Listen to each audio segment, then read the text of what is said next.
contenido es de el paso entre startup a pyme, que es un paso a veces relativamente complicado y bastante difícil de hacer. Es un poco el título de la charla.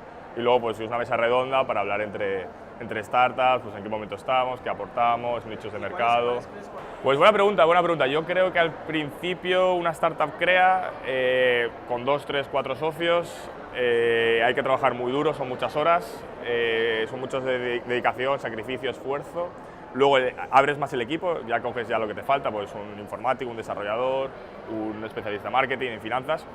Ahí es fundamental el tratar bien al equipo, el ser empático, el cuidar muchísimo a lo que es tu equipo.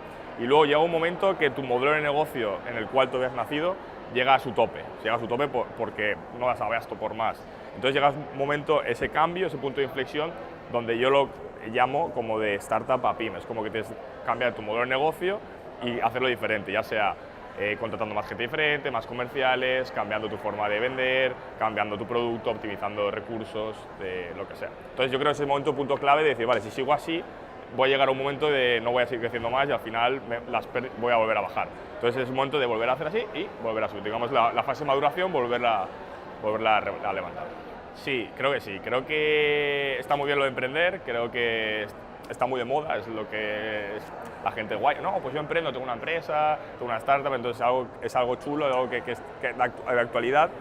Pero sí, yo creo que al final no hay que emprender por necesidad. Yo creo que esto es al final, por ejemplo, yo con mi socio nos conocíamos en la delegación de la UPV, estuvimos hablando, yo por mi pasado, yo trabajaba en Red Bull, departamento de marketing, entonces le comenté un nicho de mercado, una posibilidad que había del control de aforo en festivales, que no había nada, no existía nada después de la tragedia de Madrid Arena, entonces lo hablamos y entonces, ostras, pues vamos a intentar hacer esto, a ver si así podemos cambiar un poco el tema del control de aforo, el tema de seguridad en el tipo de eventos. Pero en ningún momento le dije, oye, no, tenemos que montar algo sí o sí.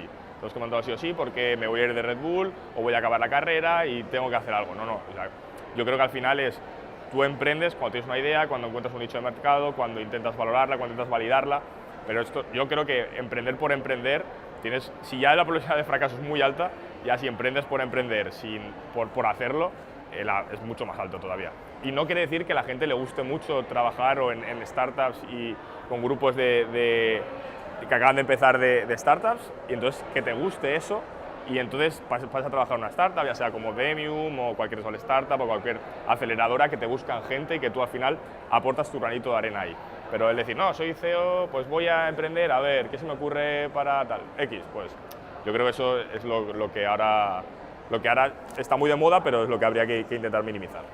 Sí, a ver, la financiación ahora mismo, el 80% de las startups, que digo yo, viven a base de la financiación. O sea, esto es, tengo una idea, la desarrollo un poquito y ya voy a una ronda de financiación. Levanto 10.000, 15.000 euros por X% y entonces a partir de ahí empiezo a validarla.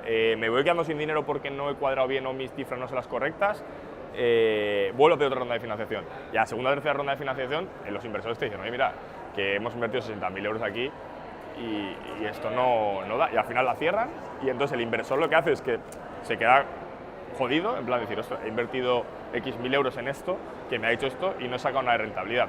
Entonces es un poco positivo, pero a la vez negativo, porque luego cuando llega una empresa que realmente es muy buena y que le hace falta esa financiación, el inversor que ha salido escaldado de las 2 o 3 proyectos dice, pues yo no me voy a meter ahí porque seguramente perderé dinero, o lo meteré cuando esté en una fase un poco más madura y demás. Pero sí que es cierto que los bancos están cambiando en forma de ver a los jóvenes. O sea, ya no lo ven como un chaval de 25 o 26 años que no tiene dinero, no tiene recursos, con lo cual me voy a centrar en la gente de 45 o 50 años que tiene una nómina y me va a ingresar una nómina todos los meses, sino, ostras, que este chaval puede ser, por ejemplo, el nuevo Zuckerberg español, o puede ser el nuevo, no sé, el creador de Twitter, el creador de LinkedIn o cualquier cosa de esta. Entonces dicen, no, bueno, voy a cuidar, voy a mimar a esta gente, porque primero esa gente es muy buena embajador de la marca. Por ejemplo, nosotros trabajamos con el Banco Sabadell. Nosotros estamos muy contentos con Banco Sabadell y siempre que alguien me pregunta, siempre le recomiendo Banco Sabadell y la persona que nos lleva esto. Con lo cual, al final, soy un buen embajador de la marca porque estoy muy a gusto y al final haces un poco de comercial indirecto. Entonces yo creo que la banca se da cuenta de esto e intenta un poco centrar sus esfuerzos en la gente joven, que es el motor del país, ya sea con startups o sin startups. Pues me parece muy interesante, que haya un evento anual. El año pasado se hizo en Valencia, bueno, siempre se ha hecho en Valencia, este año por primera vez se hace en Alicante, aquí en las Cigarreras.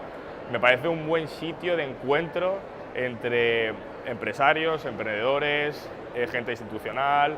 Me parece un buen sitio para conocer gente, para hacer networking y sobre todo para ir desarrollando ideas de negocio o conocer gente o conocer nuevas empresas para ayudarte o simplemente conocerlos, porque no sabes a día de mañana qué te va a aportar una empresa que has conocido en un evento hace un año. Nosotros hay gente que hemos conocido en eventos de hace 6-7 meses, le das la tarjeta, queda todo muy bien y luego esa llamada no llega por su parte o por mi parte, y luego a los 8 meses dices, ostras, este chico que conocí tal, voy a llamarle. Y luego al final hemos hecho negocio mucho, un proyecto conjunto que está bastante guay.